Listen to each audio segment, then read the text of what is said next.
crushed the 49ers 17-3, and Clay Matthews is loving it. First, he imitates Colin Kaepernick with his signature kiss the bicep move after he sacked him. Then later, Clay talks some trash to Cap. You ain't Russell Wilson, bro. Skip. Inbounds, out of bounds. Stephen A., I must admit, this hit me the wrong way, so I'm going way out of bounds on this one, and I'll tell you why. Even though Clay Matthews said he was just having fun out there, and I do think he plays and has a lot of fun while he's playing football. I get that. But the truth is, Clay, you had your one little moment in the sun against Colin Kaepernick yesterday after he has caused you and your defense a whole lot of dark days and dark nights, because he has often been the dark knight against you again and again and again, especially when it mattered most. Going into yesterday, Colin Kaepernick, running the football, had 318 yards on 31 carries against Clay Matthews' defense. So to me, it's weak to taunt him after he has humiliated you so often before. You don't have enough cachet. You don't deserve to taunt him after he has run you off the field again and again, especially in the two big playoff games. Remember the one after the 2012 season out at San Francisco? Colin Kaepernick went 181 yards on 16 carries for 2 touchdowns. Think about that. He ran you off that field. You and Aaron Rodgers, you had no chance against his legs that night. And then remember the near Ice Bowl playoff game in Green Bay? Colin Kaepernick ran 7 times in the cold for 98 yards. He also went once for 42 yards. He made all the big plays in that game. He took that game over. He was the MVP of that game, not Aaron Rodgers. That was in Green Bay. So, to me, he has done so much against you, Clay Matthews, and his team is so beat up. Talk about decimation and lost players. We don't have time to go through all the players they've lost on their defense. And by the way, Eric Mangini, your defense hung in against Aaron Rodgers, played pretty well yesterday.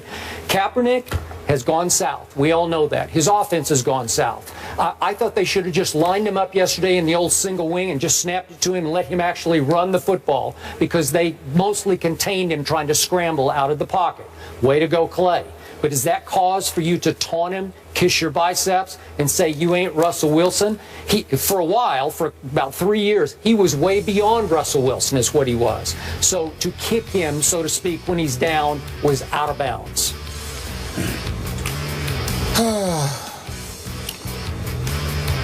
I cannot tell you how much I disagree with you on this position.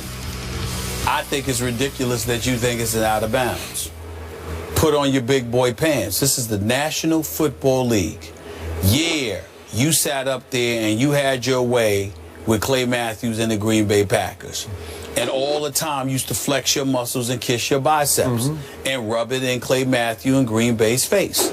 Well, now a rare opportunity presented itself that Clay Matthews would have to reciprocate. What's the problem? That doesn't warrant Skip Bayless coming on national TV and saying he was out of bounds. I don't think so. Not when Colin Kaepernick would rub it in because he was doing it. Would you have done that? Yes. You would? I and you would have felt no shame after all that he had done to you? Not even a little bit, because here's the point that I'm making to you. I'm saying to you that it's not like Colin Kaepernick was all timid and demure and was like, oh, my goodness, well, you know, I'm so honored to be playing against you. He used to sit there and flex his biceps and sit up there and literally flaunt it in Clay Matthews and Green Bay's defense's face. But he was doing it in the back of the end zone, Well, right? I'm saying it doesn't matter where he was doing it. He was doing it, and he was doing it while he was successful. What the real story here is how pathetic and anemic the San Francisco 49ers are, and you want an opponent like Clay Matthews to recognize the moment, be sensitive to it, and show deference and respect where it's due. Hell no. Not after you've been getting your butt whipped by this particular individual. That's why Clay Matthews said what he said, because it's not just about San Francisco being a bad team right now.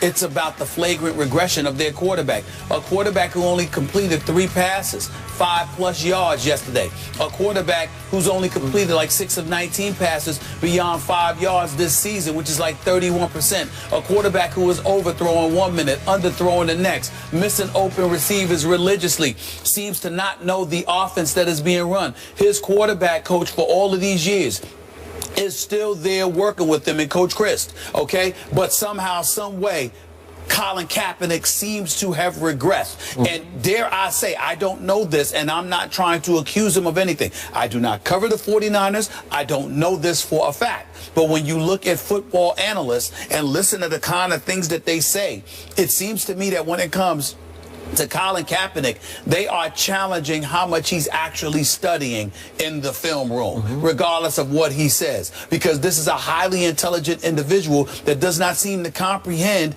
defenses that are coming his way. So when a guy like Clay Matthews is saying, you're no Russell Wilson, maybe he's not just talking about scrambling ability. Maybe he's talking about commitment to excellence in terms of being in that film room. Maybe he's talking about not being focused on you, your brand, your endorsement deals, and everything else. And what he's really alluding to is the fact that you're zeroed in, locked in on being the best quarterback you can be. Now, that may not be that's fair. Pretty deep for a quick comment on the football field. What I'm saying to you is that we don't know, because they don't have the luxury of really getting into it, because if you got into it post-game, then it would be incredibly inappropriate to go into that detail, because you're calling out a contemporary unnecessarily to an nth degree.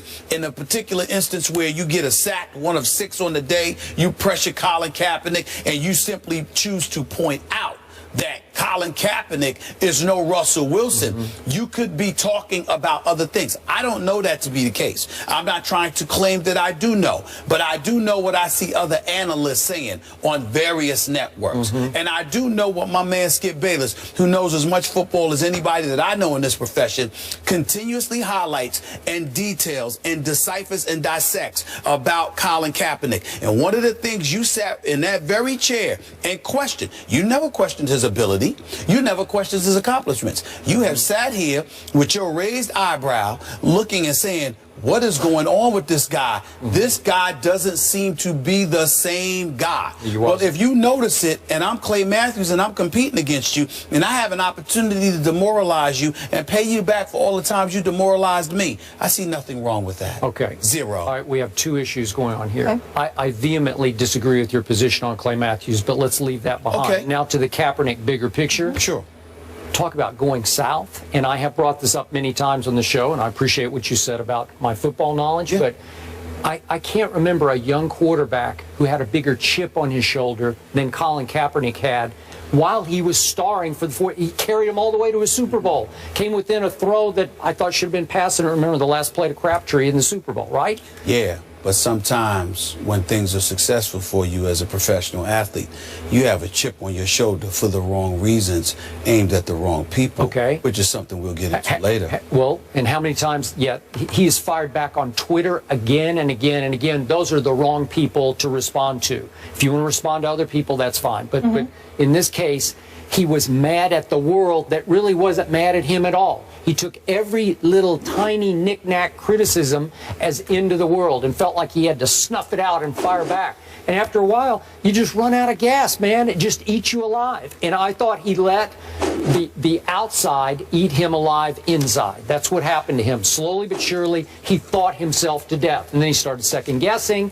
They started losing playmakers and firepower on defense. And he got exposed. And it is going south fast for him. No question. I'm interested by what you were saying earlier. I'm not sure what you meant, but I'll wait for that. I know what he knows what I meant. I don't. Okay, I'll stay tuned. I'll stay right here. We're almost there. Kaepernick, of course, is now 1-3, their team, and he had prior to this Sunday beat the Packers 3 straight times. Skip mentioned 2 of those playoff games. One of them, Clay Matthews, didn't play and he was injured. Rex Ryan loses to the Giants at home yesterday, but still defends his team's effort. Is Rex emotional press conferences starting to wear thin? Don't miss that discussion after the break. What do you mean?